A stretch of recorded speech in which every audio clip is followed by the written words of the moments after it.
राधाकान्त स्तुते तप्त काञ्चन गौराङ्गी श्रीराधे वृन्दावनेश्वरी वृषभानुसुते प्रणमामि हरिप्रिये वाञ्छाकल्पतरुभ्यश्च कृपा सिन्धुभ्य एव च पतितानां पावनेभ्यो वैष्णवेभ्यो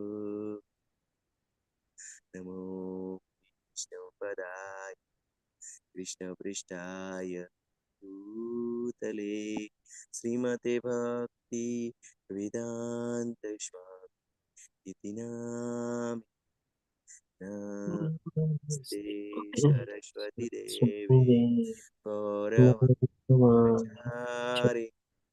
निर्विशेष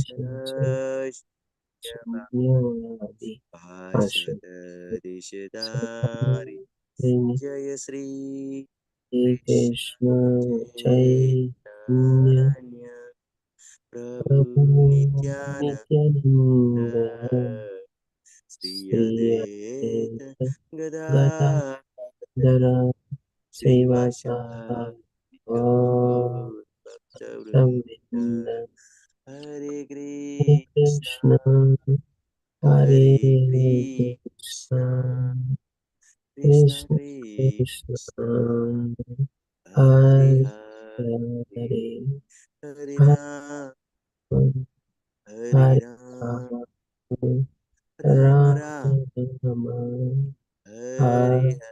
हरे अनंत कोटि वैष्णव वृंद की जय, शिला प्रभुपाद की जय, भगवद गीता की जय, श्री श्री राधे गोविंद की जय, सदगुरुदेव की जय। हरे कृष्णा सर्व भक्तों ने। हरे कृष्ण हरे प्रभु कृष्ण जी हरे धन्यवाद कृष्ण कृष्ण प्रभु जी हरे कृष्ण सर्वे ने श्रीला प्रभुपाद की जय श्री राधा गोविंद ने प्रणाम ओके हरे कृष्ण राजेंद्र प्रभु जी हरे कृष्ण लक्ष्मीदास प्रभु हरे जी कृष्ण हरे कृष्ण कृष्ण हरे कुमारी माता कृष्णा जी हरे कृष्णा हरे हरे कृष्णा प्रभु जी। हरे कृष्ण जी हरे कृष्ण अक्षय प्रभु जी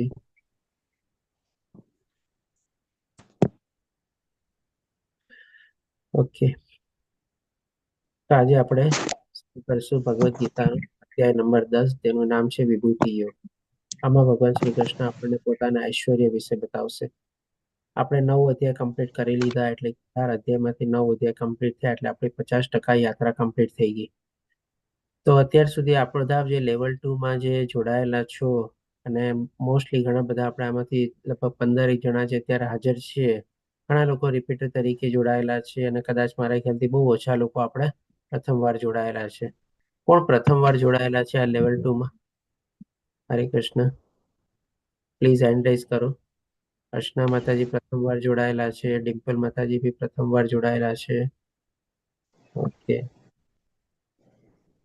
હું પણ બીજા પહેલી વાર પ્રભુજી બીજા કોણ કોણ કૃષ્ણ કુમારી માતાજી યા અચ્છા ઓકે ચાલો તો શોર્ટમાં અત્યાર સુધીનો મંતવ્ય બતાવશો અત્યાર સુધીનો આપણો અનુભવ બતાવશો અત્યાર સુધી આપણી કેવી યાત્રા રહી આપની કૃષ્ણકુમારી માતાજી વડીલથી આપણે શરૂઆત કરીએ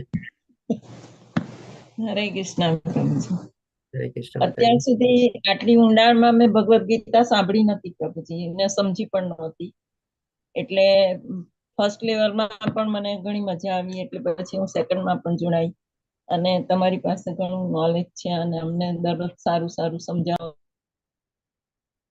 આપ મ્યુટ થઈ ગયા છો માતાજી વેટ થઈ ગઈ છે હમ પ્રભુજી લેવલ 1 માં પણ મને ઘણી ઇન્ટરેસ્ટ પડ્યું આટલા અત્યાર સુધીના મારા અનુભવ પ્રમાણે મને આટલી ઊંડાણમાં ભગવદ ગીતામાં સમજ પડતી નથી વાંચી છે 2-3 વાર પણ ડિટેલમાં સમજાતું નહોતું ઘણા બધા ક્લાસીસ પણ સાંભળેલા છે બધું પણ આવી રીતે રેગ્યુલર સાંભળીએ છીએ અને તમે જે રીતે સમજાવો છો એ રીતે સરળ ભાષામાં એકદમ સમજ પડે એવું હોય છે એટલે જોડાવાનું પણ મન થાય છે અને સાંભળવાનું પણ મન થાય છે અને નોલેજ ઘણું મળે છે હરે કૃષ્ણ હરે કૃષ્ણ ધન્યવાદ માતાજી ઓકે તો આપ પ્રથમવાર જોડાયા છો તો મારા માટે કઈ સલાહ સૂચન અથવા મારા માટે કઈ મારી કોઈ ઉણપ હોય કોઈ જગ્યાએ મારી ક્ષતિ થતી હોય તો મને આપી શકો છો અને વડીલ પણ છો આપ તો ડેફિનેટલી ના એ એવું જાણવા કઈ છે નહીં પ્રભુજી. તમે નોલેજમાં આગળ છો એટલે તમે મારા વડીલ છો અને તમે આટલું બધું શીખવાડો છો એટલે એઝ અ ગુરુ તરીકે ઘણું નોલેજ આપો છો અને અમને શીખવાડો છો પ્રભુજી. કારણ કે મને ખ્યાલ છે આપણે બ્રિજ ક્લોઝમાં થોડું ઘણું ત્યારે પણ આપનો મંતવ્ય જાણ્યો હતો. તમે કીધું હતું કે 1987 તમે દીક્ષા લીધેલી છે, એટલે કે ઓલમોસ્ટ અત્યારે લગભગ કામ 40 વર્ષ જેવા થવા એવા 37 વર્ષ તો બહુ જ સિનિયર ડિવોટી ગણાવો આપ. અને મારું સદભાગ્ય કહેવાય કે આપ મારા ક્લાસમાં અત્યારે આવી રીતે સરસ રીતે જોડાયેલા છો અને આપના મંતવ્ય જાણવાની ખુશી થઈ અને આ રીતે આટલો સરસ આપનો અનુભવ પણ આપે શેર કર્યો. ધન્યવાદ માતાજી, ખૂબ ખૂબ ધન્યવાદ. સાદર પ્રણામ સાથે. તમને ઘણા ઘણા ધન્યવાદ પ્રભુજી કે મને આ રીતે તમે મળ્યા છો અને શીખવાડો છો અને શીખવાનું મળે છે અને આનંદ આવે છે. હરે કૃષ્ણ. ખરી કૃપા છે માતાજી. બસ આપણે બધા નિમિત્ત છીએ. ભગવાને કંઈક આપણો પણ કોઈક કહે ને કે ક્યાંક ને ક્યાંક આપણે કોઈક તાંતણે આપણે પહેલા જોડાયેલા હશું કે જેથી કરીને અત્યારે નિમિત્ત રૂપે આપણે ફરીથી જોડાયેલા અને એનો આપણે એકબીજા સાથે લાભ લઈએ છીએ. હરે કૃષ્ણ. ડિમ્પલ માતાજી, આપ બતાવો. વિડીયો ઓન કરો. હરે કૃષ્ણ પ્રભુજી. હરે કૃષ્ણ. મને તો પેલા છે મારી પાસે ભગવદ ગીતા ઘણા વર્ષોથી પડેલ છે, પણ મેં ક્યારેય વાંચેલ નહીં. મને ભગવદ ગીતા આમ જોઉં ને એટલે એમ થાય કે ક્યારેક વાંચીશું, પણ મને એમાં કઈ સમજ ના પડે. શ્લોક ખોલું ને એટલે તો પછી પાછી પેક કરીને મૂકી દઉં કબાટમાં. એટલે પેલું લેવલ 1 નું મને મારી નાની બેબી છે તે નચિકેતામાં ભણે છે ત્યાંથી મને એક લિંક આવી. તો મેં કીધું બધા બહુ કેતા હોય તો લાઈને આપણે એકવાર ટ્રાય તો કરી કે સમજીએ શું છે ભગવદ ગીતા. એટલે મેં લેવલ 1 માં ફોર્મ ભર્યું અને ટ્રાય કરી તો મને બહુ રસ પડ્યો. પછી મને થોડું થોડું સમજાવવા માંડ્યું એટલે મેં ચાલુ કર્યું વાંચવાનું. તો તોય હજી એટલું તો ન સમજાતું. પછી લેવલ 2 માં આવ્યા તો થોડુંક વધારે મજા આવી. એટલે હવે ભગવદ ગીતા ખોલીને તો એવું નવીન ના લાગે કે ભાઈ આમાં નથી ખબર પડતી કે નહીં સમજાતું, અને મજા આવે છે. ને તમે ખુબ સરસ રીતે સમજાવો છો ને એ અમારું ભાગ્ય છે. હરી કૃપા. ધન્યવાદ માતાજી. ઓકે, સરસ માતાજી. અને હા, બધાની પણ સાથે સાથે વિનંતી છે કે લેવલ 2 માં આપણે અટકી નથી જવાનું. આનું આપણે લેવલ 3 પણ કરવાનું છે, કારણ કે લેવલ 3 માં આપણે ભગવદ ગીતા સિવાય બીજા હજી 3 પુસ્તકો લેશું. એની પણ બહુ સરસ આપણી આધ્યાત્મિક જર્નીમાં આપણને આગળ વધવામાં મદદ કરશે. ઓકે, અર્ચના માતાજી, આપનો અનુભવ બતાવો ને અત્યાર સુધીનો. આપ નવા તરીકે છો તો. હરે કૃષ્ણ. અર્ચના માતાજી. હરે કૃષ્ણ પ્રભુજી. ભગવદ ગીતા તો એવું સાંભળ્યું કે જલ્દીથી કોઈને સમજાય એવી જ નથી, એટલે મોટા ભાગના તો એમ જ મૂકી દે કે આપણે લેવલની નથી ને આપણને સમજાય જ નહીં, એવું જ માનતા હતા. પણ જ્યારથી આપણે ઇસ્કોનમાં જોડાયા અને આ બધા ક્લાસ જોઈએ છે પછી એમ થયું કે ના, હવે થોડી થોડી અંદરથી વાંચીએ અને તમે જે બોલ્યા હોય એમાંથી વાંચીએ એટલે થોડું કનેક્શન થાય છે.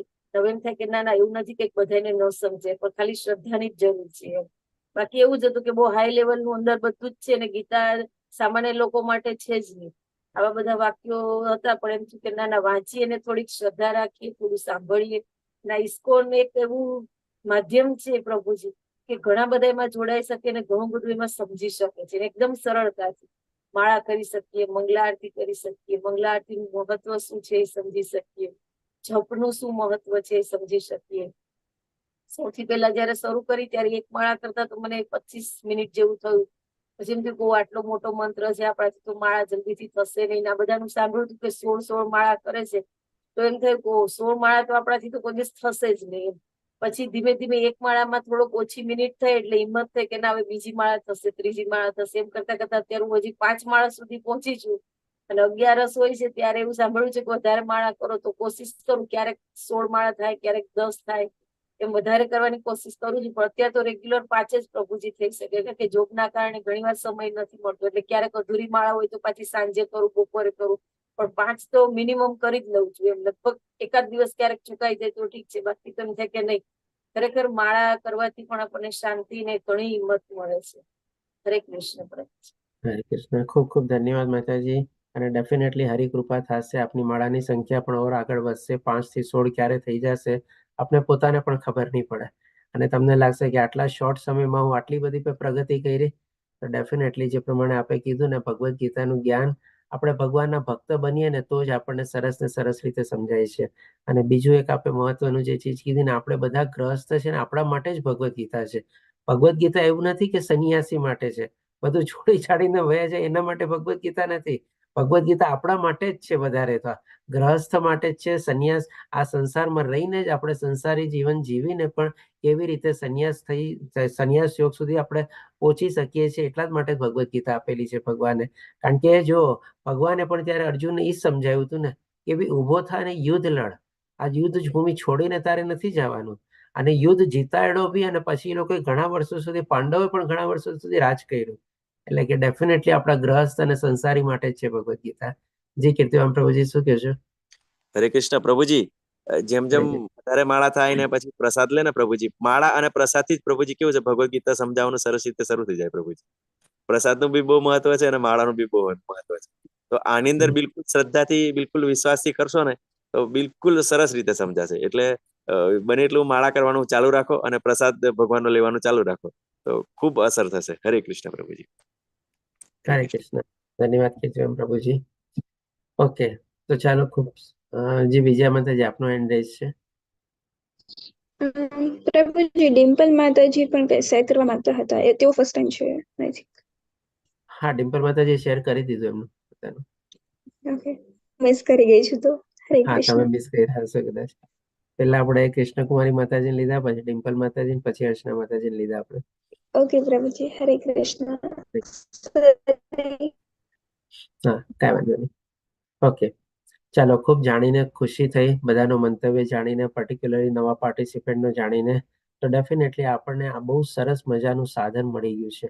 બહુ નમનીસા દાસ પ્રભુજી એટલું સરસ આયોજન કરેલું છે. કોરોના કાલથી શરૂ થયેલું હતું ને ઓલમોસ્ટ અત્યારે લગભગ 4 વર્ષ જેવા કમ્પ્લીટ થવા આવશે. અને એમાં ઘણા આપણે કહે ને કે 8-1 લાખ જેવા લોકોને બધાને આ બધાનો લાભ મળી રહ્યો છે. બધા એવું નથી કે આપણે ખાલી ગુજરાતી લોકો, હિન્દુ લોકો, એમ નહીં. દેશ વિદેશના બધા લોકો આમાં કોર્સમાં જોડાય છે અને બધા લોકો એનો લાભ લઈ રહ્યા છે આપણે. ઓકે, ચાલો તો હવે આપણે આગળ વધીએ. તો આજે આપણે 10મો અધ્યાય લેશું, જેનું નામ છે વિભૂતિ યોગ. અને એ 10મો અધ્યાય આપણે 4 વિભાગમાં વિભાજિત કરેલો છે. ટોટલ 42 શ્લોક છે. અને આજે આપણે 3 વિભાગ લેશું અને ટોટલ એમાં 18 શ્લોક આજે કવર કરશું. બાકીના જે 24 શ્લોક છે આપણે આવતીકાલે કવર કરશું. તો આજે 18 શ્લોક આજે કવર કરશું ને, એક રીતે જોવા જઈએ ને તો બહુ મહત્વનો ભાગ આમાં આવેલો છે. આજે બીજો ભાગ છે ને, જેને આપણે કહે ને ચતુશ્લોકી ગીતા કહીએ છીએ. 4 શ્લોકમાં આખી ભગવાન આપણને ચતુશ્લોકી ગીતાનો સારાંશના રૂપમાં આપણને બતાવે છે. અને આપણે આગળ વધીએ તો પહેલા વિભાગથી આપણે શરૂઆત કરીએ તો 1 થી 7મા શ્લોકમાં ભગવાન આપણને બતાવશે કે ભાઈ કેવી રીતે બધાના સ્ત્રોત પોતે છે, અને ઇન્ક્લુડિંગ દેવી દેવતા અને મહર્ષિઓ પણ એ લોકોને જાણી શકતા નથી. તો આપણે આપણી રીતે એની સામે કોઈ કેપેસિટી જ નથી, આપણે કહી શકીએ. તો કેવી રીતે ભગવાન અજાણ્યા છે અને કેવી રીતે બધી ચીજોના સ્ત્રોત છે, ભગવાન પહેલા 1 થી 7મા શ્લોકમાં આપણને બતાવશે. તો એ આપણે લઈએ તો પહેલા શ્લોકમાં ભગવાન કહે છે, અને આ અધ્યાય અર્જુનના પ્રશ્ન દ્વારા નહીં, પણ ભગવાન શ્રી કૃષ્ણ કહે છે, પૂર્ણ પુરુષોત્તમ પરમેશ્વર બોલ્યા, હે મહાભાવ અર્જુન, વળી સાંભળ, તું મારો પ્રિય સખા છે, તેથી હું તારા હિતાર્થે એવું જ્ઞાન પ્રદાન કરીશ કે જે મેં અગાઉ સમજાવેલા જ્ઞાનથી શ્રેષ્ઠ હશે. એટલે અત્યારે આમ જો આપણે 7 થી લઈને 12મો અધ્યાય મેં કીધું ને કે 3 ચીજ આપણને એક સાથે ચાલવાની છે. ભગવાન પોતાના વિશેનું જ્ઞાન આપશે, પોતાનું ઐશ્વર્ય સમજાવશે, પોતે બધી ચીજના કેવી રીતે સ્ત્રોત છે, સર્જન કરતા છે, વિનાશ કરતા છે, પાલન કરતા છે, પોષણ કરતા છે, ધારણ કરતા છે, એ બધી ચીજો આપણને સમજાવે છે. વચ્ચે અર્જુનનો પ્રશ્ન ઉભો થાય છે તો ભગવાન એનો જવાબ પણ આપે છે. એટલે કે જો 7મા અધ્યાયથી ભગવાને પોતાના વિશેનું જ્ઞાન આપવાનું શરૂ કર્યું, એટલે કે જ્ઞાન યોગથી શરૂ કર્યું. વચ્ચે અર્જુનનો પ્રશ્ન આવ્યો, એટલે કે 8 યુગમાં ભગવાન કેવી રીતે મળતી વેળા પણ ભગવાનને આપણે યાદ કરવા માટે શું કરવું જોઈએ, એનો ઉપાય બતાવ્યો આપણને. પછી 9મા અધ્યાયમાં પણ ભગવાને આપણને પોતાના વિશેનું જ જ્ઞાન આપ્યું. 9મો અધ્યાય પણ કોઈ અર્જુનના પ્રશ્નો દ્વારા નહીં, પણ ભગવાન શ્રી કૃષ્ણ પોતે જ કહે છે કે તું મારી ઈર્ષા કરતો નથી, એટલે હું તને આ જ્ઞાન બતાવીશ. કેવી રીતે આત્મ સાક્ષાત્કાર થશે એ પણ બતાવીશ. આ જ્ઞાન આચરણ કરવામાં કેટલું સુખદ અને કેટલું ઈઝી છે એ પણ ભગવાન બતાવે છે. અને અલગ અલગ રીતે ભગવાન એના ભક્તો પ્રત્યે કેટલા કૃપાળુ છે, કેટલા દયાળુ છે, ભગવાન એના ભક્તોનું કેવું રક્ષણ કરે છે, ભગવાનની ભક્તિ આપણે કેવી રીતે કરી શકીએ, ભક્તિ કરવી પણ કેટલી સહેલી છે. અને જે માની લો ઘણા પાપ કૃત્યોમાં પણ પ્રવૃત્ત થયેલો હોય તો એ પણ પોતાની લાઈફમાં યુટર્ન લે તો પણ ભગવાનના દ્વાર એના માટે ખુલેલા છે. આ બધું ચીજ ગઈકાલે આપણે 9મા અધ્યાયમાં કવર કર્યું. અને હવે જેને આપણે 9મો અધ્યાય એટલે કે રાજગુહ્ય જ્ઞાન તરીકે આપણે લીધો. હવે આ 10મા અધ્યાયમાં પણ ભગવાન આપણને પોતાના જ વિશેનું જ્ઞાન જે છે આપણને ઓર છતું કરે છે અથવા તો સ્પષ્ટ રીતે બતાવે છે. એટલા માટે અર્જુનને આવી રીતે કહે છે કે તું મારો સખા છે અથવા તો મિત્ર છે. આ પણ એક જો બહુ સારી મોટી લાયકાત છે. આપણે કહીએ ને તો ભગવાનનું ભક્તનું તરીકે જો આપણે જ્ઞાન મેળવવાની કોશિશ કરીએ ને તો જ આ ભગવદ્ ગીતાનું જ્ઞાન મળી શકે.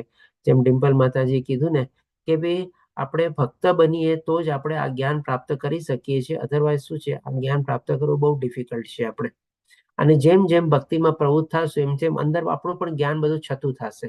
કારણ કે એ પણ ભગવાન આપણને આ જ અધ્યાયમાં ચતુશ્લોકીમાં ગીતામાં બતાવશે કે કેવી રીતે ભગવાન આપણા હૃદયમાં રહેલા અંધકારમય અજ્ઞાનને દૂર કરે છે અને જ્ઞાનમય દીપક વડે પ્રગટાવે છે. હવે આપણે જોઈએ આગળ બીજા શ્લોકમાં પણ ભગવાન એ બતાવે છે કે મારી ઉત્પત્તિ કે ઐશ્વર્યને ન તો દેવગણ જાણે છે અને ન તો મહર્ષિઓ જાણે છે. શું કામે નથી જાણતા બધા દેવી દેવતાઓ પણ ભગવાનની ઉત્પત્તિ અને ઐશ્વર્યને? તો કે કારણ કે હું સર્વથા દેવો તથા મહર્ષિનો સ્ત્રોત છું. એટલે કે બધા દેવી દેવતાઓ અને જે મોટા મોટા ઋષિ મુનિઓ અને મહર્ષિઓ જે છે એ બધા ભગવાનમાંથી જ ઉદ્ભવેલા છે. ભગવાનની શક્તિ છે આપણે કહી શકીએ, અથવા તો ભગવાનના જ અંશો છે આપણે. તો આના સંદર્ભમાં જો આપણે જ્યારે 7મા અધ્યાયમાં પણ ભગવાને દેવી દેવતાના સંદર્ભમાં આપણને બતાવ્યું હતું ત્યારે આપણને શું કીધું હતું કે જે લોકો દેવી દેવતાની ઉપાસના કરે છે ત્યારે હું પણ એની શ્રદ્ધાને ટકાવી રાખું છું. એટલે કે ભગવાન એવું નથી ચાહતા કે ચાલો આ દેવી દેવતાઓ લોકોની પૂજા ન કરે ને કેવળ મારીને મારી પૂજા કરે. જે માણસો જેવા ગુણના હિસાબે પ્રભાવિત થયેલો હોય એવા રીતે દેવી દેવતાનો આશરો લે અથવા દેવી દેવતાની ઉપાસના કરે તો ભગવાન પણ એટલા દયાળુ અને કૃપાળુ છે કે ભાઈ ભગવાન પણ એની આસ્થાને ટકાવી રાખે. હવે ડેફિનેટલી જો દેવી દેવતાઓ પણ ભગવાનના સ્ત્રોત હોય તો એ પણ ભગવાન વિશે કેટલું જાણતા હોય. જેમ કે દાખલા તરીકે લઈએ, આપણે આપણા મા બાપના સંતાન છીએ તો આપણે આપણા મા બાપ વિશે કેટલું જાણતા હોઈએ અને ક્યારે જાણીએ? જ્યારે આપણા મા બાપ આપણને બતાવે ત્યારે જ આપણે જાણીએ ને. એના વગર આપણને આપણા મા બાપ વિશે કેટલી જાણકારી હોય? કાંઈ જાણકારી ન હોય. આપણને ફક્ત ખાલી એટલું જ ખબર હોય કે આ મારા માતા છે અને આ મારા પિતા છે, બસ. એના સિવાય માતા ક્યાં હતા, કેવી રીતે હતા, કેવી રીતે પિતાને મળ્યા, કેવી રીતે ક્યાં પિતા હતા, કેવી રીતે પોતે જીવનમાં આગળ વધ્યા, બધી ચીજો આપણને જ્યારે આપણા માતા પિતા બતાવે ત્યારે જ આપણે માતા પિતાને જાણી શકીએ, ઓળખી શકીએ, સમજી શકીએ. તો એવી જ રીતે ભગવાન પણ એ જ કહે છે ને કે દેવી દેવતાઓ પણ ભગવાન અને દેવી દેવતાઓને બધા મહર્ષિઓ પણ ભગવાનના સ્ત્રોત છે, ભગવાનમાંથી જ આવેલા છે. તો એ લોકો પણ જાણી ન શકે. જ્યારે ભગવાન આ બધું બતાવે ત્યારે તો એ લોકો બી જાણી શકે ને. એટલે કે ભગવાન વિશેનું જ્ઞાન જે છે અને ભગવાન પૂર્ણ પુરુષોત્તમ પરમાત્મા વિશેનું જે જ્ઞાન જે છે આપણે કહી શકીએ કે જ્યારે આપણે ભગવાનના ભક્ત બનીએ, એક તો ભગવાનમાં પૂરેપૂરી આસ્થા, વિશ્વાસ અને શ્રદ્ધા કેળવીએ ત્યારે જ આ બધા જ્ઞાન છે ને છતાં થાય આપણી સામે, અથવા તો ઉઘાડા થાય, અથવા તો આપણે એમાં જાણી શકીએ, અથવા તો આપણે એમાં પ્રવૃત્ત થઈ શકીએ. તો એવી જ રીતે જ્યારે ભગવાન જ્યારે અવતરિત થવાના હતા અથવા પ્રગટ થવાના હતા ત્યારે આવી રીતે દેવી દેવતાઓ બધા શું છે દેવકી માતાને આશીર્વચન દેવા આવતા. કારણ કે એ લોકો પણ બહુ ઉત્સુક હતા કે ભગવાન પણ પ્રગટ થવાના છે માનવ દેહ તરીકે અને મનુષ્ય રૂપ તરીકે. હવે પછી ભગવાન આપણને બતાવે છે કે મનુષ્યમાં માત્ર તે જ મોહ રહિત અને સમસ્ત પાપોથી મુક્ત હોય છે જે મને અજન્મા, અનાદિ તથા સર્વ ગ્રહ મંડળોના સ્વામી તરીકે જાણે છે. હવે અહીંયા જો એ પણ ભગવાન છે ને બહુ સરસ મજાનું રહસ્ય અહીંયા છૂટું પાડે છે આપણી સમક્ષ. આપણે શું છે, સૌથી પહેલા તો આપણે ત્રિગુણી માયા દ્વારા મોહિત થયેલા હોઈએ છીએ અને એ મોહિત થવાના કારણે આપણે ભગવાનથી વિખૂટા પડેલા છીએ. ભગવાન આપણે વિસરી જઈએ છીએ અને ભગવાનને જ્યારે આપણે વિસરી જઈએ છીએ ત્યારે એનું કારણ પછી શું આગળ વધે છે તો કે ભાઈ મોહિત થવાના કારણે આપણે બધી ચીજોના થોડા ઘણા આપણે સ્વામિત્વ ભાવ બી આવી જાય છે અને એ સ્વામિત્વ ભાવમાંથી આપણને પણ અહંકાર આવી જાય છે. તો આવી રીતે જ્યારે આપણા મનમાં સ્વામિત્વ ભાવ આવે છે, અહંકાર આવે છે અને મોહિત થઈએ છીએ ત્યારે આપણે ભગવાનને સંપૂર્ણ રીતે ભૂલી જઈએ છીએ. પણ જો આવી રીતે ભગવાનને આપણે જે યાદ કરવા હોય અથવા તો ભગવાનનું આપણે સ્મરણ કરવું હોય તો ડેફિનેટલી આપણે ભગવાન સાથે જોડાવવું પડે. અને ભગવાન સાથે ત્યારે જ આપણે જોડાઈ શકીએ જ્યારે પહેલા તો આપણે પોતાનો ઉદ્દેશ જાણીએ કે ભાઈ હું ક્યાંથી આવ્યો છું, કેવી રીતે આવ્યો છું, અહીંયા આવીને મારો જન્મ પામીને પાછળ ઉદ્દેશ શું છે, મારું સાચું લક્ષ્ય શું છે જીવનનું, આ બધું જ્યારે જાણીએ આપણે એટલે કે ભગવાન વિશે જાણવાની ઈચ્છા કરીએ. અને જેમ જેમ આપણે ભગવાન વિશે જાણીએ ત્યારે આપણને શું છે આ બધા જ્ઞાન અથવા આ બધું રહસ્ય છે ને છતું થાય કે ભાઈ ભગવાન જે છે અનાદિકાળથી છે. ભગવાનને કોઈએ પેદા નથી કર્યા અથવા ભગવાનને કોઈએ જન્મ નથી આપ્યો. ભગવાન અજન્મા છે અને અનાદિકાળથી છે. અને પછી આવી રીતે મોહિત થવાના કારણે જે આપણને સ્વામિત્વ ભાવ આવી જાય છે એ પણ પછી આપણામાંથી આસ્તે આસ્તે જ વયો જાય. જ્યારે આપણે જાણી શકીએ કે આ સૃષ્ટિનું ને બધાનું સર્જન ભગવાન જ બનાવેલું છે, આપણે ભગવાન થકી જ રહેલા છે, ભગવાન જ આપણા ધારણ કરતા, પોષણ કરતા, પાલન કરતા છે. એના વગર આપણે કાંઈ નથી કરી શકવાના, કારણ કે આપણામાં જે કાંઈ પણ સામર્થ્ય છે એ પણ બધું ભગવાન થકી જ છે આપણે. એટલે કે આસ્તે આસ્તે આપણો સ્વામિત્વ ભાવ અને અહંકાર પણ છે ને પછી ઓછો થાય. અને આવી જ્યારે દશામાં આપણે જ્યારે પહોંચી જઈએ કે ભાઈ આપણે બધી ચીજોના કારણોના કારણરૂપ ભગવાનને માનવા માંડીએ, ભગવાનને જ બધી ચીજના સ્વામી માનીએ, કોઈ જાતનો આપણે અહંકાર ન કરીએ, અને પછી જ્યારે એવા ભાવથી આપણે ભગવાનની શરણાગતિ લઈએ અથવા તો ભગવાન આપણે પોતાને સમર્પિત કરીએ, ત્યારે ભગવાન કહે છે કે આપણે મોહ રહિત થઈ શકીએ અને બધા પાપોમાંથી પણ આપણે કહે ને કે એક રીતની નિવૃત્તિ આપણને મેળવી શકીએ. કારણ કે ભગવાન આપણને શું કહે છે કે મારા શરણે આવ તને બધા પાપોમાંથી મુક્ત કરીશ, ડરીશ નહીં. એટલે કે આ રીતે કંઈ આપણને ભગવાન રહસ્ય છતું કરે છે કે ક્યારે આપણે પાપ રહિત થઈ શકીએ અને ક્યારે આપણે મોહથી રહિત થઈ શકીએ. જ્યારે આપણે ભગવાનને શરણાગતિ લઈએ અને ભગવાનને જ કારણોના કારણ, ભગવાનને જ બધી ચીજોના સ્વામી અને ભગવાનને જ આપણા ધારણ કરતા, પોષણ કરતા, પાલન કરતા માનીએ, ત્યારે જ આપણે આ અવસ્થા સુધી પહોંચી શકીએ. એના વગર આપણે કોઈ આ અવસ્થા સુધી પહોંચી ન શકીએ. એટલે કે સંપૂર્ણ રીતે શરણાગતિ લેવી બહુ જ મહત્વની છે આપણા આધ્યાત્મિક માર્ગમાં આગળ વધવા માટે. પછી ભગવાન આપણને ચોથા અને પાંચમા શ્લોકમાં બતાવે છે કે જે આપણે મોહ રહિત થયેલા હોય છે ત્યારે અલગ અલગ બધા આપણા જે ભાવો બધા ઉદ્ભવે છે એ પણ ક્યાંથી ઉદ્ભવે છે. તો એનું પણ કારણ અહીંયા ભગવાન આપણને બતાવે છે આ 2 શ્લોકમાં કે બુદ્ધિ, જ્ઞાન, સંશય તથા મોહથી મુક્તિ, ક્ષમાભાવ, સત્યતા, ઇન્દ્રિય નિગ્રહ, મનોનિગ્રહ, સુખ તથા દુઃખ, જન્મ, મૃત્યુ, ભય, અભય, અહિંસા, સમતા, તુષ્ટિ, તપ, દાન, યશ તથા અપ્યસ. આ બધા જે જીવોના વિવિધ ગુણો જે છે મારા વડે જ ઉત્પન્ન થયેલા છે. અને જીવોના બધા વિવિધ ગુણો ક્યારે ઉત્પન્ન થાય છે? જ્યારે આપણે મોહ માયામાં આપણે અટવાઈ જઈએ છીએ ત્યારે, અને આપણે કહીએ ને કે ભગવાનને ભૂલી જઈએ છીએ, ત્યારે આ બધામાંથી પોઝિટિવ પણ થાય છે અને નેગેટિવ પણ થાય છે, જે પ્રમાણે જેવો ગુણોનો આપણા ઉપર પ્રભાવ હોય. જેમ કે બુદ્ધિ, વિવેક બુદ્ધિ અને સારી બુદ્ધિ વપરાય ક્યારે? જ્યારે આપણે સતોગુણમાં પ્રભાવિત થયેલા હોય. નહીં તો એ જ બુદ્ધિનો આપણે ઘણીવાર દુરુપયોગ બી કરીએ છીએ. હવે જ્ઞાન પણ આપણે ઘણીવાર પ્રાપ્ત કરેલું હોય છે, પણ જ્ઞાન પછી ભગવાન કહે છે ને કે ભાઈ જો માયા વડે આવૃત થઈ જાય અથવા તો કહે ને કે મોહથી પોતે આવૃત થઈ જાય તો પછી એનું જે જ્ઞાન પ્રાપ્ત કરેલું છે એ પણ બધું બેકાર જાય છે. જેમ ભગવાન આપણને કહે છે ને કે 4 પ્રકારના દુષ્ટ લોકો મારી શરણાગતિ નથી લેતા. એમાં ચોથો પ્રકાર કયો હતો કે જેનું જ્ઞાન માયા વડે હરાયેલું છે. એટલે આવી રીતે જ્ઞાન માનીને લીધું પણ એ માયા વડે હરાઈ ગયું અથવા માયા વડે આવૃત થઈ ગયું તો આપણે જ્ઞાનનો કોઈ ઉપયોગ નથી કરી શકતા. તો એ જ રીતે પછી ભગવાન કહે છે સંશય, એટલે કે બધા ડાઉટ આપણા મનમાં ઉદ્ભવે છે. આમ કેમ થયું? ભગવાન આમ કેમ કર્યું? આવી રીતે કેમ કર્યું? મેં તો બધા સારા જ કામો કર્યા છે, મારી જ્યારે આ કામ કેવી રીતે થયું?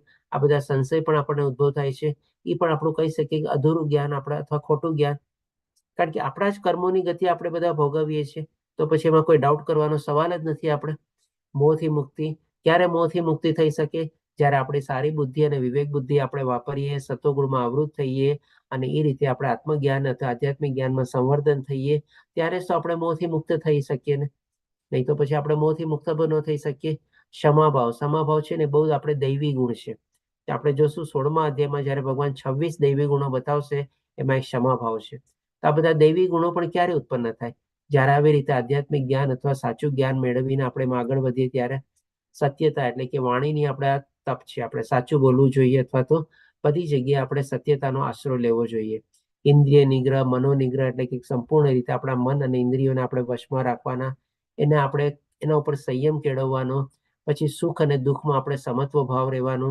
જેમ ભગવાન આપણને બીજા અધ્યાયમાં બતાવે છે ને કે આ આપણે સહન કરવાની શક્તિ કેળવવી જ પડશે. સુખ અને દુઃખ ઋતુઓને જેમ આવવાના અને જવાના છે, પરમાનન્ટ કાંઈ ચીજ નથી. જન્મ મૃત્યુ, ડેફિનેટલી જન્મ મૃત્યુ, જરા વ્યાધિ આપણે એકવાર દેહ ધારણ કરેલો છે એટલે એનાથી 4 પ્રક્રિયામાંથી આપણે પસાર થવાના જ છું. પણ જ્યારે આપણે સાચું જ્ઞાન મેળવીએ ત્યારે આપણને ખબર પડે કે આ 4 જે પ્રક્રિયા છે, જન્મ મૃત્યુ જરા વ્યાધિ, એમાંથી પાર થવું અથવા તો મુક્તિ મેળવવી અથવા ભગવાનના ધામમાં જવું, એ જ આપણા મનુષ્ય જીવનનું લક્ષ્ય છે. અને એક આ મનુષ્ય જીવનમાં જ આપણે આ મુક્તિની અવસ્થા સુધી આપણે પહોંચી શકીએ છીએ.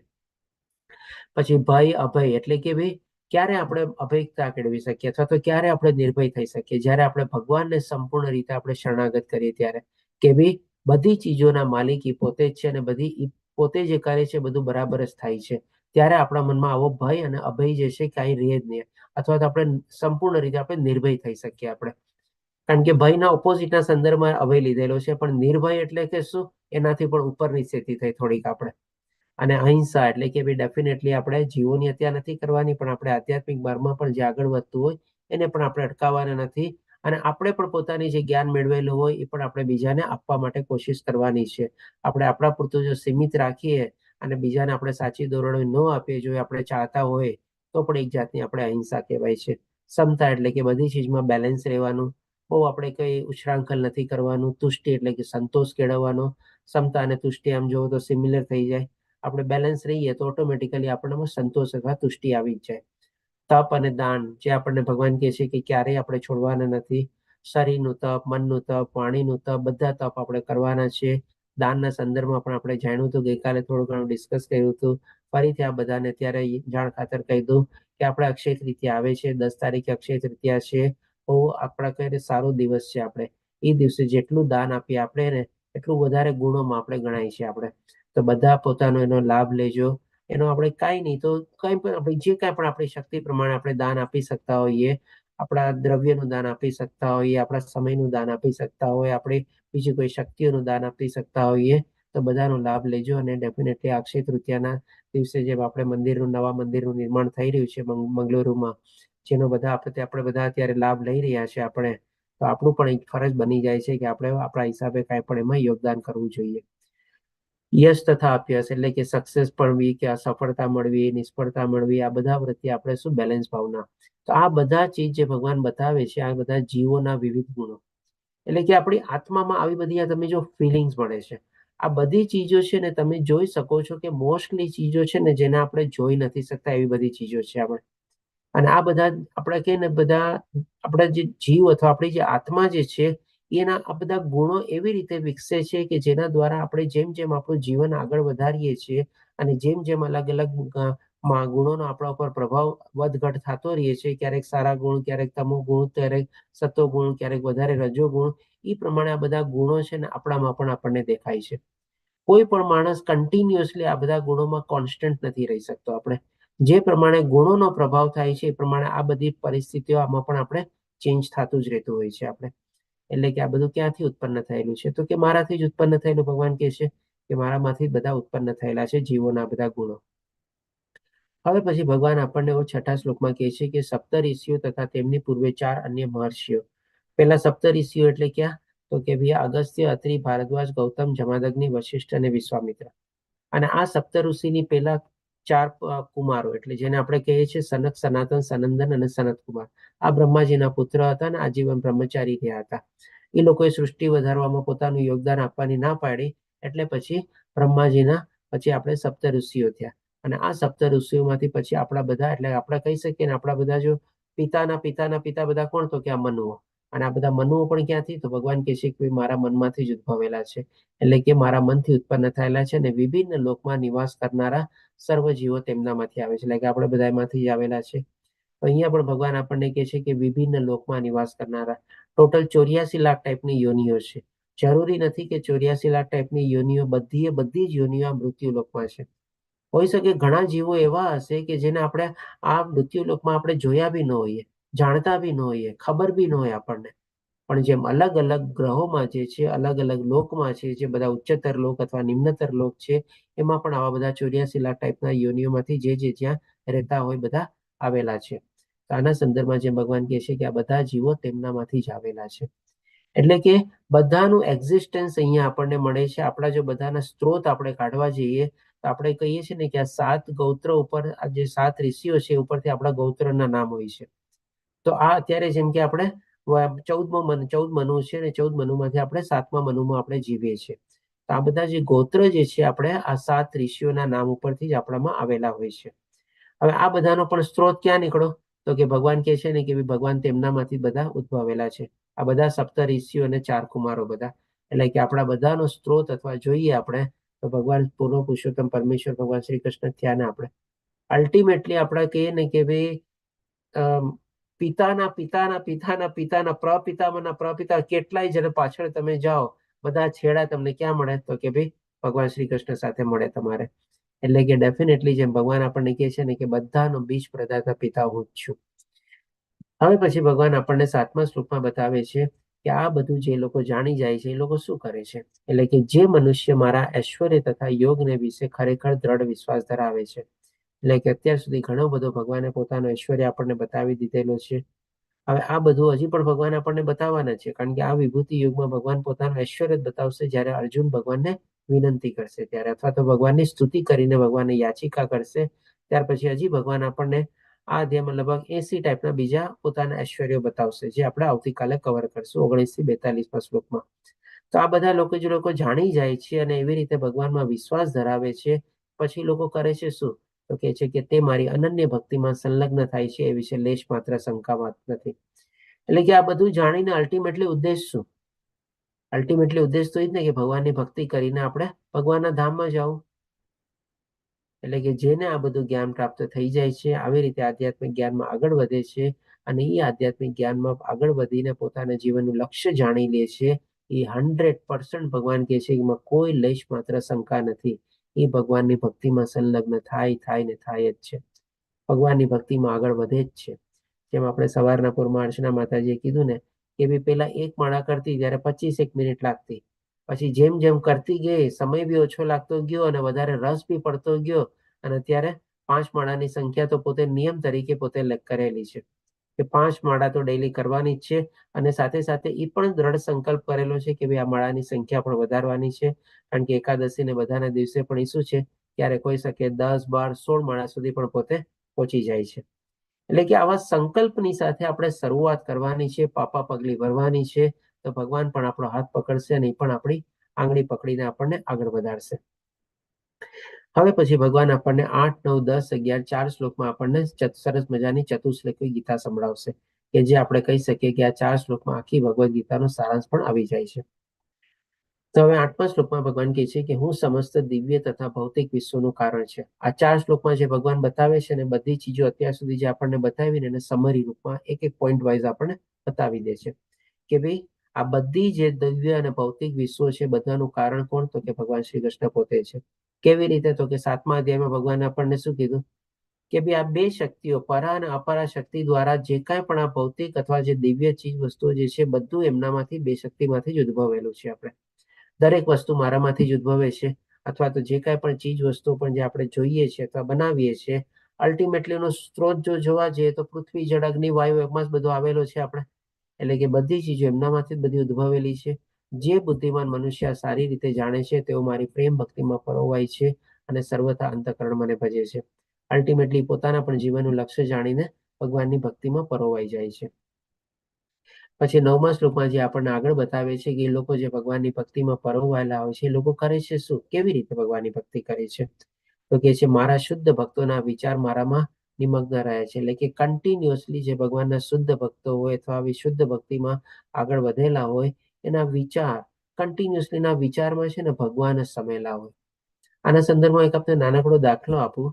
માની લો આપણા જેમ કે નવા હજી સગાઈ થઈ છે, લગ્ન નથી થયા, તો ત્યારે આપણે કન્ટિન્યુઅસલી આપણે કોનું ચિંતન કરતા હોઈએ? આપણે આપણા ફિયાન્સ અથવા આપણા ફિયાન્સીનું જ આપણે ચિંતન કરતા હોઈએ ને. ખાઈએ, ઉઠીએ, બેસીએ, દિવસમાં કેટલી વાર આપણે વાતો કરી. હવે તો ખેર બધા ફોન બોન ને બધું બહુ આવી ગયું છે, લાઈવ વિડીયો નાને બધું થઈ ગયું, પણ આપણામાંથી ઘણા લોકો એવા હશે કે જે લોકોની ત્યારે એ વખતમાં સગાઈ ને બધું થતું ત્યારે બધા સાધનો પણ ઉપલબ્ધ નહોતા. પત્ર લખતા, કાગળ લખતા, દિવસમાં એકવાર કદાચ લોંગ ડિસ્ટન્સ કોલ થતો તો કોલ કરતા તમારે, અને ત્યારે પણ કેટલું મન ભરીને વાતો કરતા આપણે. પણ આખો દિવસ શું એ લોકોનું જ્યાં સુધી સગાઈ થઈ હોય અને લગ્નગાળો નો થાય ત્યાં સુધી વચ્ચેનો જે સમય હોય એમાં કન્ટિન્યુઅસલી ચિંતન શેનું ચાલતું હોય? પોતાની પ્રેયસી અથવા પ્રિયાનું ચિંતન ચાલતું હોય.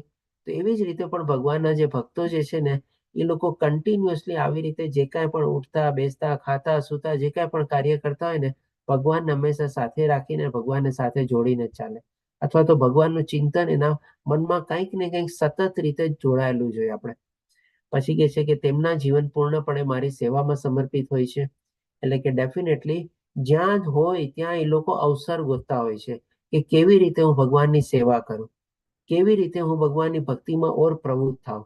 મંદિરમાં જાય તો મંદિરમાં એ લોકો સેવા કરે, ક્યાંક આવી રીતે કોઈકને મળી જાય તો એ લોકોના સંદર્ભમાં પણ એ લોકોને જ્ઞાન આપવાની કોશિશ કરે. જો સામેવાળા લોકોને ઇન્ટરેસ્ટ હોય અને પૂછે તો તમારે, એટલે કે કન્ટિન્યુઅસલી આવી રીતે ભગવાનની લોકો સેવા કરતા હોય છે. અને તેઓ પરસ્પર બોધ આપી, એટલે કે એકબીજાને બોધ પણ આપે છે. કારણ કે આપણે જાણ્યું ને કે આ જ્ઞાન આપણે પૂરતું આપણા પૂરતું સીમિત રાખીએ અને બીજાને આપણે બતાવીએ નહીં, જો એ ઉત્સુક હોય તો પણ આપણે એક જાતની હિંસા છે આપણે. કારણ કે કેવી રીતે હિંસા ગણાય? કારણ કે ઈ માણસ જે છે પોતાના જીવનનો ઉદ્ધાર કરવા માટે થોડોક જિજ્ઞાસુ થયો છે. હવે એની જિજ્ઞાસાને જો આપણે તૃપ્તિ ન કરાવીએ તો આપણે એને ત્યાં રોકી દીધો ને. એટલે કે એની અંદર રહેલી જે આત્મા જે છે એ અધપતિત થઈ ગઈ કે નહીં, એને આપણે ઉત્તર કર્મો અથવા તો ઉચ્ચ સ્થિતિમાં પહોંચાડવા માટે આપણે એને મદદ ન કરી તો એ પણ એક જાતની હિંસા થઈ ગઈ ને. એટલે કે જ્યાં હોઈ શકે ત્યાં આપણે આવો અવસર પણ જ્યાં મળે ત્યારે આપણે એનો પ્રચાર અને પ્રસારમાં પણ આપણે પ્રવૃત્ત થવું જોઈએ. કેમ કે હવે અત્યારે શું છે, જૂન મહિનામાં પાછો 46મો બેચ શરૂ થવાનો છે. આપણે તેના જેમ કે આપણે અર્ચના માતાજીએ કીધું ને કે એમની દીકરી કંઈક સ્કૂલમાં ભણતી હતી. ડિમ્પલ માતાજીએ કીધું કે અર્ચના માતાજીએ કીધું, મને ખ્યાલ નથી અત્યારે. એમણે શું કીધું કે એની દીકરી કંઈક સ્કૂલમાં ભણતી હતી ને ક્યાંકથી એમની પાસે લિંક આવી અને લિંક થી પછી આમ ક્યુરિયોસિટી અથવા જિજ્ઞાસાના હિસાબે પોતે જોડાણા ને. કારણ કે ઘણી વખત મારા ખ્યાલથી હા ડિમ્પલ માતાજીએ જ કીધું કે ડિમ્પલ માતાજી શું કીધું કે ભાઈ ઘણી વખત જોડાવાની મેં કોશિશ, સોરી હા ભગવદ ગીતા પ્રભુજી. વાંચવાની, હા જી ધન્યવાદ ડિમ્પલ માતાજી, કે ઘણી વખત એણે ભગવદ ગીતા વાંચવાની કોશિશ કરી, થોડો ઘણો પ્રયાસ બી કર્યો. 1 શ્લોક વાંચ્યો, 2 શ્લોક વાંચ્યા કે 2 પત્તા વાંચ્યા, 4 પત્તા વાંચ્યા, પાછું ન સમજાતું, પાછી કબાટમાં બંધ કરીને મૂકી દીધી. પણ જ્યારે આવી રીતે લિંક આવી અને અત્યારે આવી રીતે ક્લાસમાં જોડાણા તો બધા લોકોને શું કેટલો આપણે ક્યાંક ને ક્યાંકથી પ્રચાર અને પ્રસાર આવ્યો જ હશે કે જેથી કરીને આપણે એમાં નિમિત્ત બન્યા અને આપણે એ રીતે સરસ રીતે એનો લાભ લઈ શક્યા આપણે. તો આ રીતે આપણને જે લાભ મળ્યો છે એ પણ આપણે બીજાને પ્રચાર કરવા અને પ્રસાર કરવામાં પણ આપણે નિમિત્ત માત્ર બનવું જોઈએ કે જેથી કરીને બીજા લોકોને પણ એનો લાભ લઈ શકીએ આપણે. એટલે કે તેઓ પરસ્પર બોધ આપે છે, એટલે કે અરસપરસ કરે છે અથવા જ્ઞાનનું આદાન પ્રદાન થાય છે અને મારા વિશે વાતો કરી પરમ સંતોષ તથા આનંદનો અનુભવ કરે છે. આપણી સાથે જુઓ અત્યારે આપણે લગભગ 22-23 જણા છીએ અને એમાં લગભગ 2 થી 3 જણા જ આપણે નવા છે, જે પ્રમાણે લોકોએ હેન્ડ રેઝ કર્યો હતો. બાકી બધા જુઓ તો આમ જૂના છે ને, રિપીટર છે ને. તો એ લોકો રિપીટર તરીકે શું કામે જોડાતા હશે? અને એમાં જે આપણે જેમ કે રાજેન્દ્ર પ્રભુજી છે, આપણે પછી હજી કોણ છે, મને જોઉં છું બીજા કોઈ દેખાતા હોય તો એ પ્રમાણે. તો આ બધા શું છે, હા અક્ષય પ્રભુજી છે. આ બધા તો લેવલ 1માં શશી માતાજી છે, આપણે અવની માતાજી છે, ચિંતન પ્રભુજી છે. આ બધા શું છે, દીપિકા માતાજી છે, દર્શના માતાજી છે. એ લોકો છે ને લેવલ 1માં પણ કન્ટિન્યુઅસલી રિપીટર તરીકે જોડાય છે. બોલો, તો એવો કાંઈક તો ઇન્ટરેસ્ટ હશે, રસ જાગ્યો હશે તો જ ને.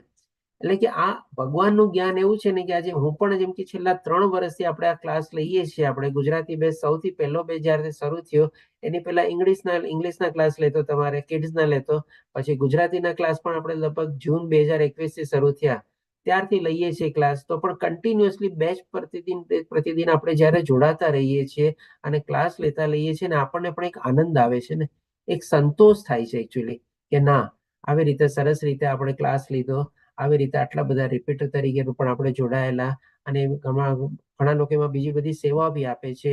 આપણે જેમ કે રાજેન્દ્ર પ્રભુજીને બધા આપણે શ્લોકા અનુવાદ અને શ્લોકા પઠનની સેવા આપે છે. અવની માતાજી બી ક્યારેક ક્યારેક સેવા આપે છે.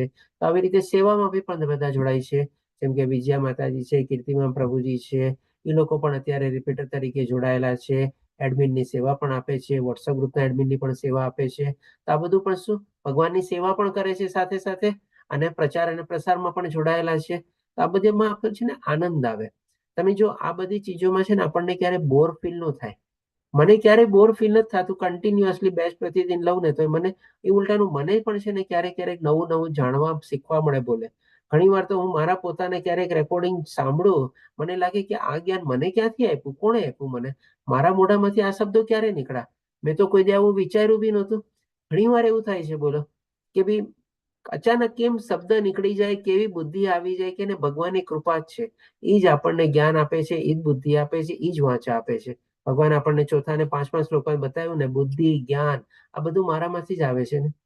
તો આ જે બધી શક્તિઓ પણ જે છે ને ભગવાન દ્વારા જ આપણે કેળવી શકીએ છીએ. ડેફિનેટલી એના વગર કાંઈ ન થાય.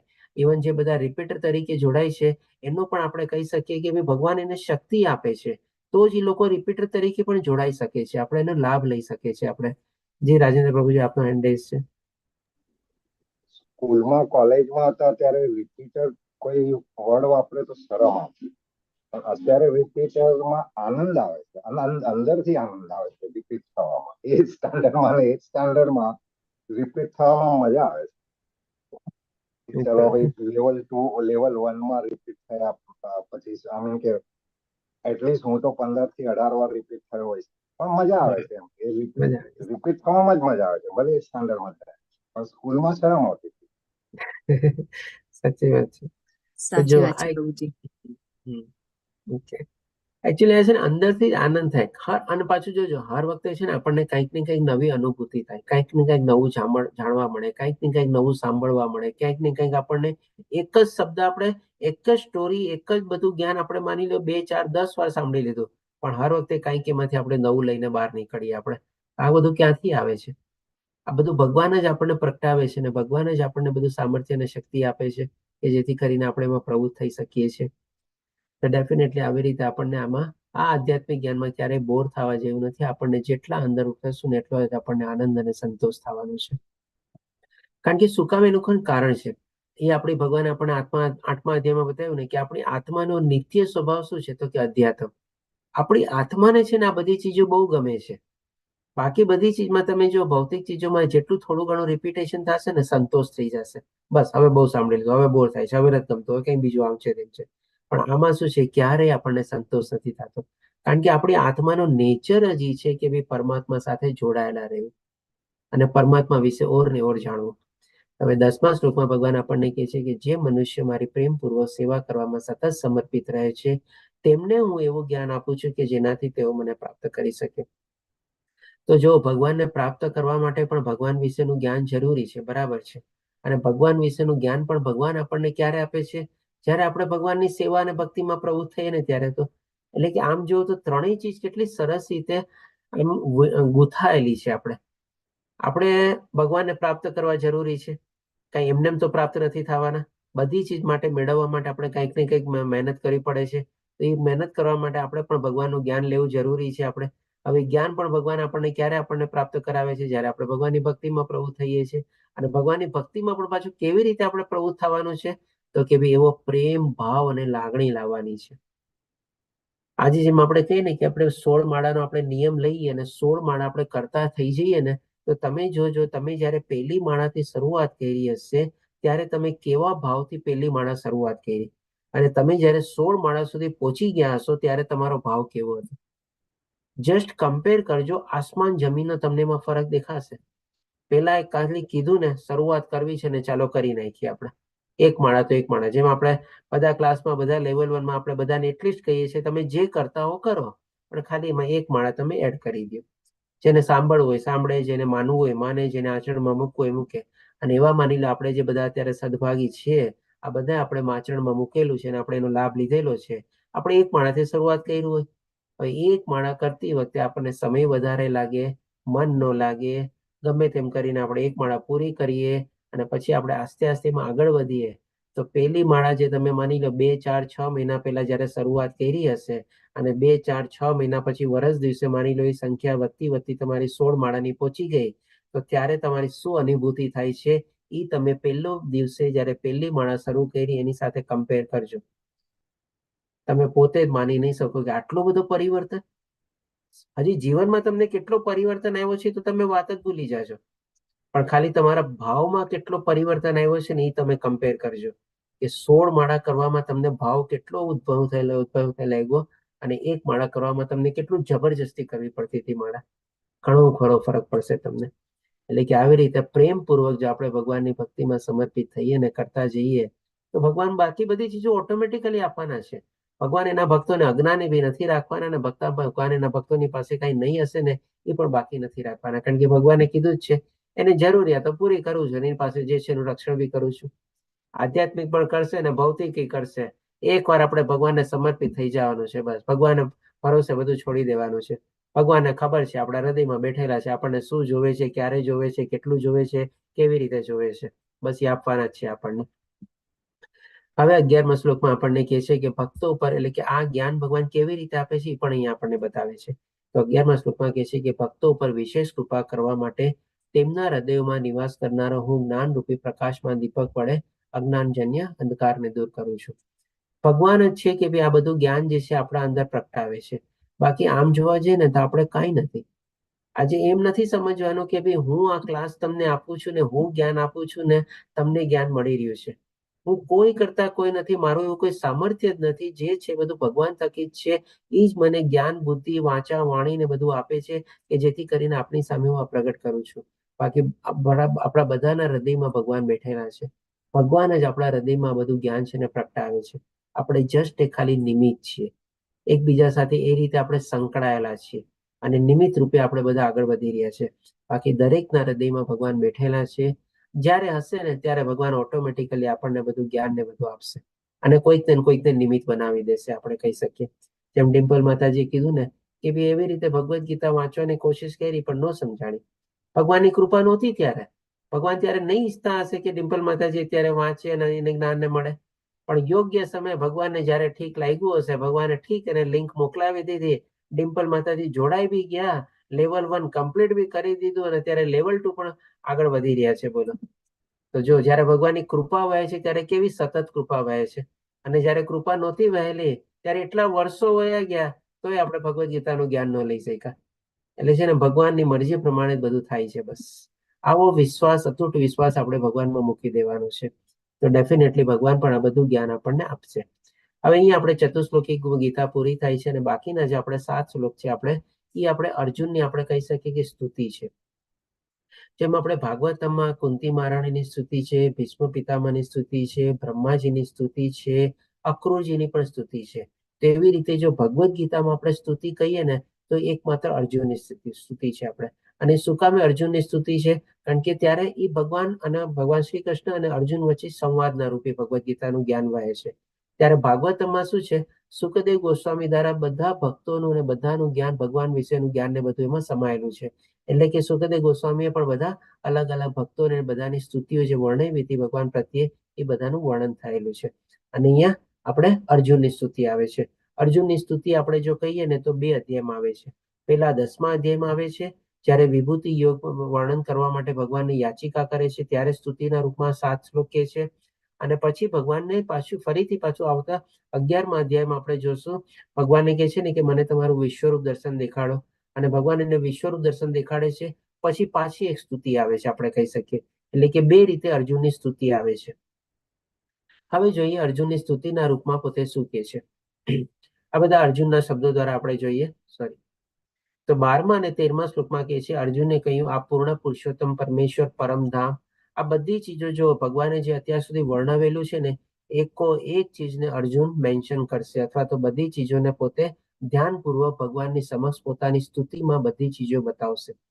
તો ભગવાનનું પણ પરમધામ છે. ભગવાને પોતે આપણને 8મા અધ્યાયમાં બતાવ્યું અને આપણા માટે પણ એ પરમધામ આપણું અંતિમ લક્ષ્ય છે. આપણે પરમ પવિત્ર છે ભગવાન, પરમ સત્ય છે.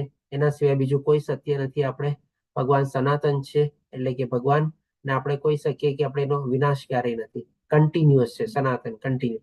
દિવ્ય, ભગવાન દિવ્ય છે. સાથે આદિ પુરુષ એટલે કે ભગવાનને જન્મ આપનારા કોઈ નથી પણ ભગવાન પોતે જ જન્મ આપણે એ રીતે કહી શકીએ. અથવા તો ભગવાન આદિ પુરુષ અથવા અનાદિકાળથી ચાલ્યા આવે છે. અજન્મા છે એટલે કે કોઈનાથી આપ જન્મેલા નથી. મહાનતમ છે, સૌથી વધારે મહાન છે, સૌથી સર્વોચ્ચ, સર્વોપરી છે. અને નારદ, અસિત, દેવલ તથા વ્યાસ જેવા સર્વ ઋષિઓ આપના વિશે આ સત્યનું સમર્થન કર્યું છે. એટલે કે એ વખતે એ લોકો જયારે ગુરુકુળમાં ભણવા જતા ત્યારે પણ આ બધા વેદો, શાસ્ત્રોનું બધું જ્ઞાન આપવામાં આવતું. એટલા જ માટે અર્જુન પણ કહે છે કે ભાઈ આ બધું જ્ઞાન જે અમે લોકોએ ગુરુકુળમાં બધું પ્રાપ્ત કરેલું હતું એમાં જે મોટા મોટા ઋષિઓ, મુનિઓ ને બધા જે આપણને સંત પુરુષો જે બધું કીધેલું હતું શાસ્ત્રમાં એ લોકોએ પણ આ જ ચીજ કીધેલી છે. ભાગવતમાં પણ તમે જો બધી જગ્યાએ આ જ ચીજ ભગવાનના બધા ગુણો વર્ણેલા છે કે ભગવાન જ એકમાત્ર છે, સર્વોપરી છે, સર્વોચ્ચ છે અને સર્વોત્તમ છે. દેવી દેવતાઓ બધા એમનામાંથી જ આવેલા છે.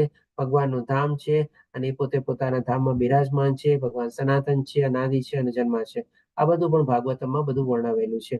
એટલે અર્જુન પણ એ કહે છે કે આ બધા વિશે સત્યનું સમર્થન કરે છે. અને હવે આપ સ્વયં મને તે જ કહી રહ્યા છો. તો અત્યાર સુધી જે બધું ભગવાને જ્ઞાન આપ્યું પોતાના મુખેથી આપ્યું, પોતાના શબ્દો દ્વારા આપ્યું. એટલા માટે અર્જુન કહે છે કે હવે આપ તે જ કહી રહ્યા છો. હજી આગળ 14મા શ્લોકમાં કહે છે એની સ્તુતિ જ ચાલે છે. 18 શ્લોક સુધી એને અર્જુનની સ્તુતિ જ ચાલશે આપણે. હે કૃષ્ણ, આપે મને જે બધું કહ્યું છે તે હું સર્વથા સાચું માની સ્વીકારું છું.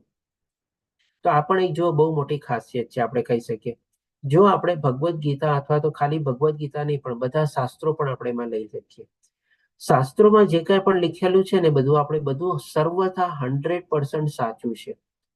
આપણને કોઈ ચીજ ન સમજાય અથવા આપણને કોઈ ચીજ આપણી બુદ્ધિમાં ન ઉતરે એનો મતલબ એ નથી કે એ ચીજ ખોટી અથવા તો એ ચીજ એપ્લિકેબલ નથી એમ આપણે ધારણા નથી કરવાની. આપણી બુદ્ધિ ઓછી છે અથવા તો આપણી બુદ્ધિ નાની છે કે એ જ્ઞાનને આપણી અંદર આપણે પોતે સમાવી શકતા નથી. અધરવાઇઝ શાસ્ત્રમાં છે ને કોઈ દી આપણે સંદેહ ન કરવો જોઈએ અથવા શાસ્ત્રમાં જે લખેલું છે એની કોઈ ટીકા ટિપ્પણી કરવા માટે આપણે લાયક જ નથી. કારણ કે આ બધા શાસ્ત્ર છે એ પણ તો ભગવાન દ્વારા સંકલન થયેલા છે. એટલે કે 100% આપણે એમાં પૂરેપૂરો આસ્થા, વિશ્વાસ, શ્રદ્ધાની સાથે પૂરેપૂરું માનવું જોઈએ. જે ચીજ ન સમજાય ને આપણે ભગવાનને પ્રાર્થના કરવાની કે ભગવાન મને એવી બુદ્ધિ આપો કે જેથી કરીને આ ચીજ હું સમજી શકું, અથવા તો મને એવું જ્ઞાન આપો કે જેથી કરીને આ ચીજ મારી જે મને અત્યારે સંશય છે અથવા ડાઉટ છે મને ક્લિયર થાય. તે ડેફિનેટલી આ રીતે બધી ચીજોને આપણે સાચી માનવાની છે, શાસ્ત્રોમાં જે કાંઈ પણ લખેલું છે એનું, અને એમાં સાથે સાથે પૂરેપૂરું આપણે આસ્થા, વિશ્વાસ અને શ્રદ્ધા બી કેળવવાની છે. હે પ્રભુ, ન તો દેવો કે ન તો દાનવો આપના સ્વરૂપને જાણવા સમર્થ છે. ભગવાને જ પહેલા કીધું આપણને, બીજા શ્લોકમાં ભગવાને જ બતાવ્યું ને કે બધા દેવી દેવતાઓ અને બધા ઋષિઓનો પણ સ્ત્રોત હું છું, એટલા માટે એ લોકો પણ મને સંપૂર્ણ રીતે જાણી શકતા નથી. અને એના સંદર્ભમાં આપણે મા બાપનો ને આપણો પોતાનો બી દાખલો લીધો કે ડેફિનેટલી દેવી દેવતાઓ પણ ભગવાનને સંપૂર્ણ રીતે જાણી શકતા નથી. ઘણીવાર ભગવાનની એવી એવી લીલાઓ હોય છે ને કે ભગવાનને બધા દેવી દેવતાઓને પણ વિશ્વાસ નથી આવતો.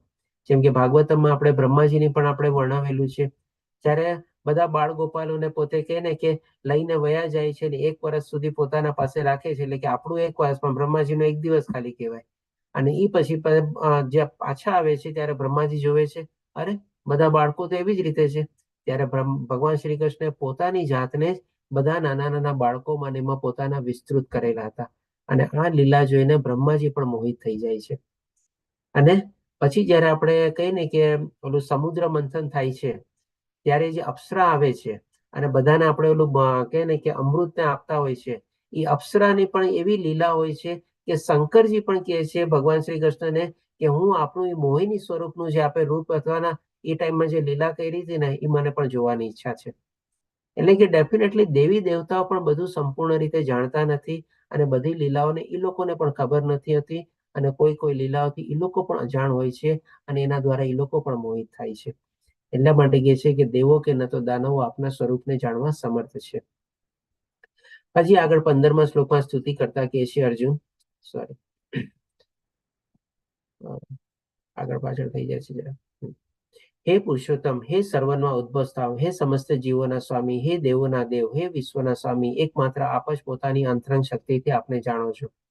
એટલે કે આવી રીતે અર્જુન હવે સ્તુતિને આપણે કહે ને કે વાઇન્ડ અપ કરે છે. કારણ કે હવે એને શું છે, યાચિકા દરખાસ્ત કરવી છે ને ભગવાન શ્રી કૃષ્ણ સમક્ષ એક વિનંતી મૂકવી છે. શું વિનંતી મૂકવી છે? તો કે ભાઈ આપણા બધા મને વૈભવ અથવા તો આપણે કહી શકીએ ઐશ્વર્ય મને બતાવો કે કેવી રીતે હું આપનું સ્મરણ કરી શકું. એટલે કે 12, 13, 14, 15 શ્લોક સુધી ભગવાનની બધી સરસ મજાની મહિમા ગાન ગાય છે, ભગવાનની સ્તુતિ કરે છે, અને આ શ્લોક દ્વારા આપણે કહી શકીએ કે સ્તુતિને સમાપ્ત કરે છે. પછી હવે 16 અને 17 અને 18મા શ્લોકમાં ભગવાનને યાચિકા તરફ પોતે આગળ વધે છે. હવે પછી 16મા શ્લોકમાં કહે છે કે જેમના વડે આપ આ સર્વ લોકમાં વ્યાપો છો તે આપના દૈવી ઐશ્વર્ય વિશે કૃપા કરી મને વિગતવાર કહો. અહીંયા હવે પોતાની યાચિકા મૂકે છે. 4 શ્લોકમાં એને સરસ મજાના ભગવાનના ગુણગાન અને સ્તુતિ ગાઈને ભગવાનનો મહિમા વધાર્યો, અને ભગવાનનો મહિમા વધારીને હવે અહીંયા પોતે પોતાની યાચિકા મૂકે છે કે આ બધી જગ્યાએ વ્યાપક છો, બધી જગ્યાએ છવાયેલા છો, તો કેવી રીતે વ્યાપક છો, કેવી રીતે છવાયેલા છો, બધી ચીજોમાં આપ કેવી રીતે પ્રવેશો છો, બધી ચીજોમાં કેવી રીતે આપનું ઐશ્વર્ય આવેલો છે, એ બધી ચીજો મને આપ વિગતવાર કહીને સંભળાવો. હવે પછી 17મા શ્લોકમાં આગળ પોતાની યાચિકાને ઓર આગળ વધારતા કહે છે, હે કૃષ્ણ, હે પરમ યોગી, હું કેવી રીતે આપનું સતત ચિંતન કરું અને કેવી રીતે આપણે જાણી શકું. એટલે કે ભગવાનનો ઐશ્વર્ય બતાવવાનો પોતે અહીંયા ઉદ્દેશ બી બતાવે છે. એનો ઉદ્દેશ શું છે? તો કે ભાઈ જો મારે કન્ટિન્યુઅસલી તમારું સ્મરણ કરવું હોય અને કન્ટિન્યુઅસલી તમારું ચિંતન કરવું હોય તો કયા રૂપમાં અને કેવી રીતે કરું. કારણ કે એમ નથી કહેતો કે ભાઈ ચાલો ભગવાન તમે તમારો ઐશ્વર્ય દેખાડો ને મને ખાલી એમને જોવાની ઈચ્છા થઈ છે. હવે આજે આપણે કોઈ દુકાનમાં જઈએ અને એને કહીએ કે ભાઈ તારી પાસે જે સ્ટોક હોય ચાલ મને તું બધો દેખાડ, તો દુકાનદાર તમને દેખાડે? પણ તમે એને કહો ને કે ભાઈ મારે આ સાડી લેવાની મારી ઈચ્છા છે, માની લો સાડીની દુકાને આપણે ગયા છીએ, તો ત્યારે આપણે એમ કહીએ ને કે ભાઈ મને આ સાડી લેવાની ઈચ્છા છે, તો ઓલો દુકાનદાર શું કે, અચ્છા હા ઠીક છે, તમારું બજેટ કેટલું છે, આમ છે, પછી એ પ્રમાણે તમને બધું દેખાડે ને. તો અહીં અર્જુન પણ છે ને પોતાનો ઉદ્દેશ બતાવે છે. ખાલી ભગવાનને એમ નથી કહેતા કે તમે તમારા ઐશ્વર્ય દેખાડો ને, મને જોવાની ઈચ્છા છે, હું કેવી રીતે આપણું કરી શકું ચિંતન ને સ્મરણ પોતાના ઉદ્દેશના રૂપમાં પોતે બતાવે છે. ત્યારે પછી ભગવાન પોતાનું ઐશ્વર્યને બધું બતાવે છે. એટલે કે છે પૂર્ણ પુરુષોત્તમ પરમેશ્વર આપનું સ્મરણ ક્યાં ક્યાં રૂપોમાં કરવામાં આવે. આજે આગળ 18મા શ્લોકમાં કહે છે કે હે જનાર્દન, આપ કૃપા કરી ફરીથી આપના યોગ સામર્થ્ય તથા ઐશ્વર્યનું વિસ્તારથી વર્ણન કરો. એટલે કે ફરીથી ભગવાનને વિનંતી કરે છે. હું આપના વિશે શ્રવણ કરવામાં ક્યારેય તૃપ્ત થતો નથી, કેમ કે જેમ હું આપના વિશે વધુ સાંભળું છું તેમ આપના શબ્દરૂપી અમૃતનું વધુ ને વધુ આસ્વાદન કરવા ઈચ્છું છું. એટલે કે સાથે સાથે એને રસ પણ છે, એ પણ પોતે વ્યક્ત કરે છે. પહેલા એણે ભગવાનને શું કીધું, આપનો બધો ઐશ્વર્ય મને દેખાડો. એ ઐશ્વર્ય દેખાડવા પાછળનો પોતાનો ઉદ્દેશ બતાવ્યો કે જો મારે કન્ટિન્યુઅસલી સતત તમારું ચિંતન કરવું હોય તો કેવી રીતે અને કયા કયા રૂપોમાં આપનું કરી શકું. અને હવે એ કરવાની પાછળનો પણ પાછો ઉદ્દેશ બતાવે છે કે હું શું કામે આમ ચાહું છું, શું કામે આપનું સ્મરણ કરવા માંગુ છું, શું કામે આપનું ચિંતન કરવા માંગુ છું. કારણ કે જેમ જેમ તમે મને બતાવો છો ને એ મને એમાં ઓર આનંદ પડે છે, મને ઓર એમાં રસ પડે છે, અને એક જાતનું અમૃત પાન કરી રહ્યો હોવ એવો ટાઈપનો મને એમાં સરસ મજાનો ઇન્ટરેસ્ટ આવે છે. એટલે હવે તમે જુઓ, પેલા ભગવાનની પોતે સ્તુતિ ગાય છે, મહાનતા ગાય છે, ભગવાનના ગુણગાન ગાય છે. એવી રીતે ભગવાનની આપણે કહીએ ને કે સર્વોપરી અને સર્વોપરી જે સ્થિતિ છે, ઉત્તમ જે સ્થિતિ છે એને સરસ રીતે વર્ણવે છે. અને વર્ણવ્યા પછી પોતાનો ઉદ્દેશ અથવા પોતાની યાચિકા ભગવાન સમક્ષ રજૂઆત કરે છે. એની પાછળનું કારણ પણ બતાવે છે કે શું કામે હું માંગુ છું આપનું ઐશ્વર્ય જોવા, કે ભાઈ મને ઓર ને ઓર એમાં વધારે રસ પડે છે અથવા ઇન્ટરેસ્ટ પડે છે, એટલા માટે હું આપને આ વિનંતી કરું છું અથવા યાચિકા કરું છું. એટલે કે આવી રીતે ભગવાનને વિનંતી કરે છે. ત્યાર પછી 19મા શ્લોકથી જે આપણે આવતીકાલે લેશું, 19 થી લઈને આપણે કહી શકીએ 40મા શ્લોક સુધી ભગવાન છે ને ઘણી બધી પોતાની લગભગ 80 ટાઈપની વિભૂતિઓ બતાવે છે, જે આપણે આવતીકાલે લેશું. તો આજે આપણે અહીંયા 3 વિભાગ કમ્પ્લીટ થાય છે. પાંચાકલ્પતરુ ભયશ્ચ કૃપા સિંધુભ્યઃ એવ ચ પતિતાનાં પાવનેભ્યો વૈષ્ણવભ્યો નમો નમઃ. હરે કૃષ્ણ કૃષ્ણ કૃષ્ણ હરે હરે, હરે રામ રામ રામ હરે હરે. શ્રીલા પ્રભુપાદ કી જય. શ્રી રાધા ગોવિંદ પ્રણામ. આના સંદર્ભમાં જો કોઈનો કોઈ પ્રશ્ન હોય તો એ બી લઈ શકીએ છીએ આપણે. હરે કૃષ્ણ શૈલેષ પ્રભુજી.